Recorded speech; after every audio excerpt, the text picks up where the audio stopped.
Before I call the Leader of the Nationals, there's far too much noise in that answer. The member for Deakin, O'Connor and Hume are warned. Won't be any second chances today. Give the call to the Leader of the Nationals. Thank you, Mr Speaker. My question is to the Minister for Environment and Water. Will the minister rule out federal cultural heritage reforms that require individual farming businesses to undertake mandatory cultural surveys to conduct agricultural practices on their private property?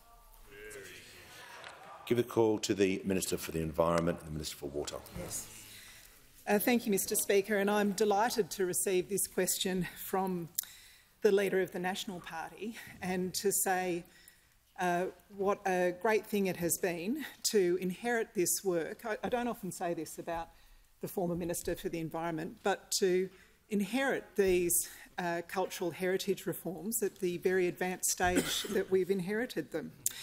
What we're aiming to do as a government is to make sure that we have better protection for First Nations heritage and more certainty for business and for farmers and for other land users. These two twin objectives came out of some very substantial work done after the destruction of Juukan Gorge in two inquiries led by the member for Leichhardt. And I thank him and the committee for the excellent work they did coming out of Juukan Gorge. Now, if I could just take the parliament back for a moment to remind people of what happened there.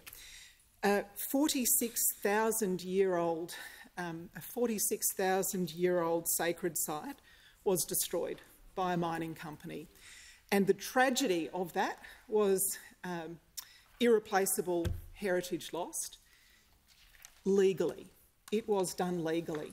And what this parliament realised was that our laws were not fit for purpose. If 46,000-year-old sacred sites can be destroyed legally, those laws are not fit for purpose.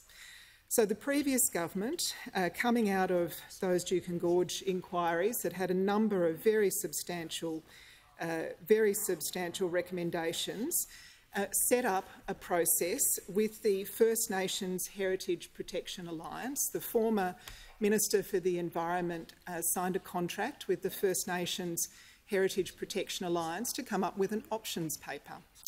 That options paper is, as I say, the work began under those opposite. We have released the options paper.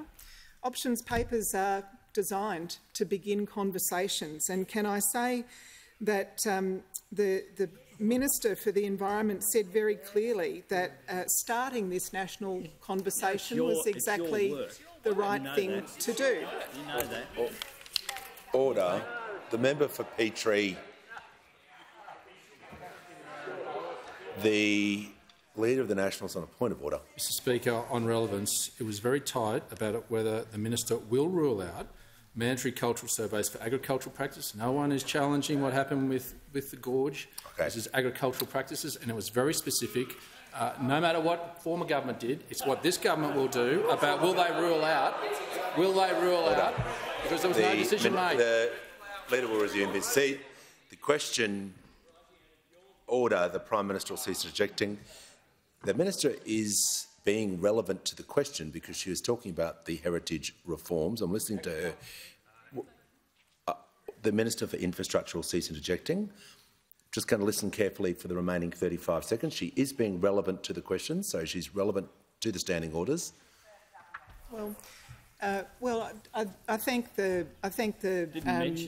Leader of the Nationals for his intervention. Just to reassure him, we're not proposing any takeover of state laws. We're not proposing any duplication of state laws. Order. Heritage protection will predominantly remain a matter for states and territories. What we're seeking to do is to update our First Nations cultural heritage protections as those opposites suggested we should do, as two Juukan Gorge inquiries led by the member for Leichhardt suggested, as the work begun by the former Minister for the Environment has concluded.